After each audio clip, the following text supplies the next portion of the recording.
Congress party का एक खेल गजब देखिए। जब नाम शशि थरूरों का गया तो कांग्रेस ने कहा कि नहीं, हम गौरव गोगोई को भेजेंगे, अपने तरफ से हम नाम देंगे। मतलब ये सोनिया गांधी को आज भी लगता है कि वो राजा रानी है।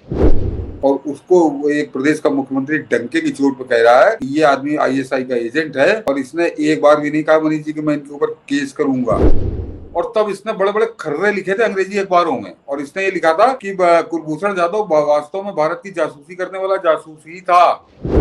तो ये गोगोई ने आज जो स्वीकारोक्ति दी है वो है कि लोगों को एक तरह से मानस वो तैयार कर रहा है कि हाँ, मैं पाकिस्तान गया था, मैंने वहां किया था। अब वो जब आएगा तो थोड़ा लोगों को एकदम से अचानक झटका कम लगेगा।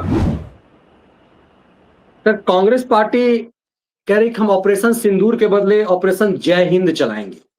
हम जय हिंद चलाएंगे, लेकिन कांग्रेस पार्टी ने कहा है कि जय हिंद का जनसभा जय हिंद के नाम पर होगी। कांग्रेस पार्टी का एक खेल गजब देखिए। जब नाम शशि थरूरों का गया तो कांग्रेस ने कहा कि नहीं, हम गौरव गोगोई को भेजेंगे, अपने तरफ से हम नाम देंगे। मतलब ये सोनिया गांधी को आज भी लगता है कि वो राजा रानी है। उस गौरव गोगोई ने तो आज अपना नकाब ही उतार लिया।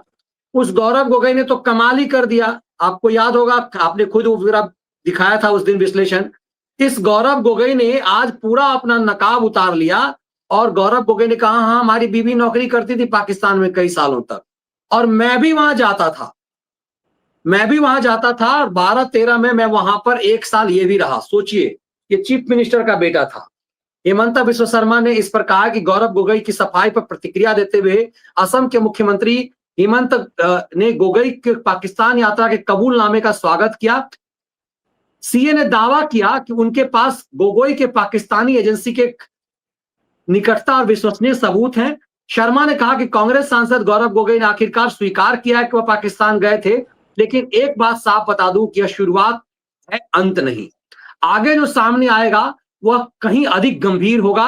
उन्होंने कहा कि असम सरकार पारदर्शिता और जवाबदेही के लिए प्रतिबद्ध है और 10 सितंबर को एसआईटी की जांच पूरी होने के बाद सभी सबूत सार्वजनिक किए जाएंगे। शर्मा ने यह भी आरोप लगाया कि गोगोई ने आईएसआई के निमंत्रण पर पाकिस्तान का दौरा किया। उन्होंने कहा, यह पहली बार है जब मैं सार्वजनिक रूप से कह रहा हूं, हमारे पास इसके समर्थन में कई दस्तावेज हैं। वह यहाँ पर्यटन के लिए नहीं गया था, वह ट्रेनिंग के लिए गए हुए थे। इतने गंभीर। गोगोई कह रहा कि मैं मानहानि करूंगा, मैं गया था पाकिस्तान क्योंकि मेरी बीवी वहां जॉब करती थी, लेकिन ये नहीं स्वीकार कर रहा है कि वो आईएसआई के एजेंट के रूप में काम कर रहा है। नहीं मनीष जी, ये छोड़ दीजिए। देखिए, हेमंत बिश्व शर्मा जो कुछ कह रहे हैं वो बड़ी दस्तावेजी बात कर रहे हैं, और उनकी एक बात पर पूरे देश को विश्वास है। जो वो तारीख दे रहे हैं कि 10 सितंबर को इसके खिलाफ जो एसआईटी की रिपोर्ट आएगी, उस दिन मैं खुलकर बोलूंगा। और वो इस बात को अब तो आज को अगर मिला लीजिए, कम से कम 1 दर्जन बार वो दे चुके हैं तारीख कि 10 सितंबर को बोलेंगे। लेकिन उससे पहले बहुत कुछ बोल चुके हैं, और जो पढ़े लिखे लोग हैं, जो थोड़ा सा सोचने समझने की ताकत रखते हैं, वो समझ रहे हैं कि हेमंत बिश्व शर्मा कह क्या रहे हैं। मनीष जी, मैं दर्शकों से कहूंगा, आप 2-3 चीजें मिलाइए, उसके बाद आपको खुद समझ में आ जाएगा। कि पहला तो सबसे मजबूत आपको बताता हूँ कि आज जब ये आया गौरव गोगोई, अभी तक तो गूंगा बहरा बना था, इसके हाथ के तोते उड़े हुए थे कि हेमंत बिश्व शर्मा कह क्या रहे हैं, इसका जवाब क्या दूं। अब ये आया, आज ये बोला, तो इसने कहा कि ये कोई फ्लॉप पिक्चर साबित होगी और ये बेकार हो जाएगा, कोई मतलब इसका नहीं है। मनीष जी, इतने गंभीर आरोप, ये असम कांग्रेस का संभवतः प्रदेश अध्यक्ष भी हो गया है, लोकसभा में उपनेता भी है, और उसको एक प्रदेश का मुख्यमंत्री डंके की चोट पर कह रहा है कि ये आदमी आईएसआई का एजेंट है, और इसने एक बार भी नहीं कहा मनीष जी कि मैं इनके ऊपर केस करूंगा, मैं इनके ऊपर मानहानि का मुकदमा करूंगा। ये तो फ्लॉप पिक्चर है, समय के साथ खत्म हो जाएगी। तो ये इससे इसके मन का चोर के मन कितना, ये अपने समझ लीजिए। लेकिन मैं और दूसरी गहरी बात बताता हूँ। जो बात अभी मनीष जी आपने बताई कि हेमंत बिश्व शर्मा ने फिर कहा कि ये ट्रेनिंग लेने गया था।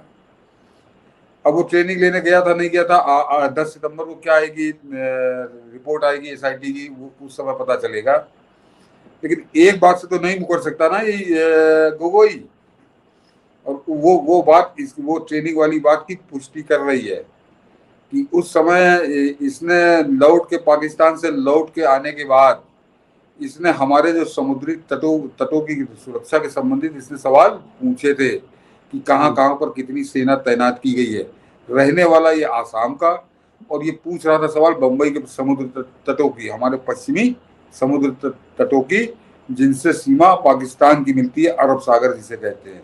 बम्बई का समुद्र भी अरब सागर कहलाता है, जहां से 26/11 के आतंकवादी इस देश के अंदर घुसे थे। तो ये वहां की बातें पूछ रहा था और वहां का पूरा सुरक्षा सेटअप इसने बाकायदे लोकसभा के अंदर क्वेश्चन लगा के पूछा था। क्यों पूछा था इसने बांग्लादेश की सीमा का नहीं पूछा, इसको असम के हालात में बात करनी चाहिए थी, नहीं, इसने आगे अरब सागर। तो वो एक तरीका होता, मैंने कहा ना, ज्योति मल्होत्रा मुझे याद आ रही है कि वो तो फोटो बनाती थी कि वो फलानी जगह गए, मैं तो वीडियो बना रही हूँ, लेकिन उस वीडियो के जरिए जो पीछे फोटो आ रही है वो कितने काम किए पाकिस्तान के, ये तो ज्योति मल्होत्रा जानती थी या पाकिस्तान जानता था। ऐसे ही इसने बड़ा बड़ा अपने आप को भोला भाला बन के इसने लोकसभा के अंदर सवाल पूछा। सरकार अगर जवाब दे देती तो वो जवाब तो सार्वजनिक होता मनीष जी, वो कोई पाकिस्तान इसको पहुंचाने की जरूरत थोड़ी होती, वो तो स्वतः पाकिस्तान के पास पहुंच जाता। तो इस तरह का आचरण जिस आदमी का हो, और दूसरे उस बात पर क्यों नहीं बोल रहा है जो हेमंत बिस्व शर्मा कह रहे कि बिना अनुमति के ये 15 दिन के पाकिस्तान गया था। और एक बात का और जवाब दे दे मनीष जी कि रहने वाला आसाम का सांसद ये दिल्ली में, लेकिन ये पाकिस्तान जब गया तो ये जहाज से नहीं गया, ये बाई रोड गया बाघा बॉर्डर से। और उसका हेमंत बिस्व शर्मा ने उस दिन बताया था ये सिर्फ इसलिए बाई रोड गया था ताकि ये लोगों की निगाह में ना आए, ये चुपचाप गया था। तो ये इसका सच है। तो इन बातों का आगे जवाब दो जरा तार्किक। वो 10 सितंबर को तो क्या बम फोड़ेंगे हेमंत बिस्व शर्मा जानते होंगे, और जितने कॉन्फिडेंस से वो कह रहे हैं उसके बाद गौरव गोगोई जो मुंह दिखाने लायक नहीं होगा। लेकिन ये तो इनके अपने आचरण है, इनकी अपनी करतूत है, और ये किस टाइप के लोग हैं ये कांग्रेसी जब इस तरह किसी करतूत में सामने आता है इनका नाम, तो मुझे कोई बड़ी आपत्ति नहीं होती है, मुझे कोई आश्चर्य नहीं होता।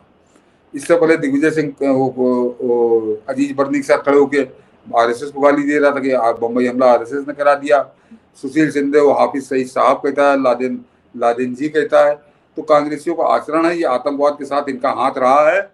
लेकिन इस समय जो ये रोल कर रहे हैं उदित राज के जरिए करा रहे हैं, ये बड़ा खतरनाक रोल है, घातक रोल है, और ये देश के लिए आने वाले समय बहुत भारी पड़ेगा मनीष जी।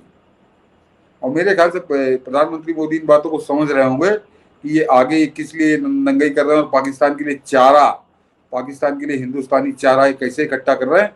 और इसका एक उदाहरण तो मैंने आपको बताया मनीष जी, जैसे यूएन में लेके गया था राहुल गांधी के बयान को। एक और बताता हूँ, जरा छोटा आदमी था ये करण थापर, इसको जरा याद करिए, पाकिस्तान को ये लोग कैसे चारा उपलब्ध कराते। जो आज हमारा मनीष जी ने जो थंबनेल रखा है कि जयचंदों के साथ, जयचंदों का हाथ पाकिस्तान के साथ, कि जब कुलभूषण जाधव पकड़ा गया था और तब इसने बड़े बड़े खर्रे लिखे थे अंग्रेजी अखबारों में, और इसने ये लिखा था कि कुलभूषण जाधव वास्तव में भारत की जासूसी करने वाला जासूस ही था, और इसने बाकायदे अपने टेलीविजन पे प्रोग्राम किया था। और इसके साथ एक लफंगा और है जो पहले हथियारों की दलाली के लिए काम करता था, एक हिडन फेस था, उसका नाम है प्रवीण स्वामी। और वो नरेंद्र मोदी के आने के बाद वो भिखमंगा हो गया है और उसको कोई दलाली उसको मिल नहीं रही। वो दोनों आदमी मिलकर कुलभूषण जाधव को भारत का जासूस सिद्ध करने में जुटे हुए थे। यहाँ दुनिया भर के खर्रे लिखते थे, लोगों को लगता था कि तो हिंदुस्तान में लिख रहे हैं या हिंदुस्तान में प्रोग्राम कर रहे हैं। ये हिंदुस्तान के लिए नहीं लिख रहे थे वली, ये हिंदुस्तान के लिए प्रोग्राम नहीं कर रहे थे। अब समझिए कि जब इंटरनेशनल कोर्ट में भारत मुकदमा लेकर गया तो पाकिस्तान ने कुलभूषण जाधव के खिलाफ जो सबूत दिया था, पाकिस्तान के पास कुलभूषण जाधव के खिलाफ कोई सबूत नहीं था। उसने इन्हीं दोनों के लेख, इन्हीं दोनों के जो इंटरव्यू थे उसकी ट्रांसक्रिप्ट ये इंटरनेशनल कोर्ट में पेश की थी कि देखिए हिंदुस्तान का बड़ा पत्रकार है करण थापर, जो जिसने कहा है कि ये जासूस है। बड़ा पत्रकार है वो प्रवीण स्वामी, जिसने कहा है कि ये जासूस है, तो इसलिए ये जासूस है। हालांकि इंटरनेशनल कोर्ट ने इस करण थापर के लिखे लेखों को, उस प्रवीण स्वामी के लिखे लेखों को टॉयलेट पेपर से ज्यादा महत्व नहीं दिया था, और ले जाके कूड़े को वहीं पे फेंक दिया था कि इससे कोई मतलब नहीं, तुम ठोस सबूत लाओ।